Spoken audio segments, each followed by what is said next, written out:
हमारे आवे से पहले श्वेता जी कहली यार कि पत्थर के तरह पिसाई बाकी और तोरे भैया की कोई बजा दे बाजा ऐसा माइक के लाल कोई अरे जोर से बोलो सर वाह क्या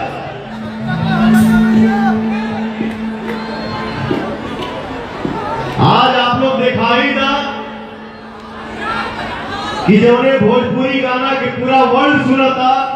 हमारे भोजपुरिया संसार के साथे साथे आज इस मंच के माध्यम से पूरा दुनिया देखेंगे चाहे फिर से कि हमारे भाइयों में क्या एनर्जी है। चल रहे बेटा जिया।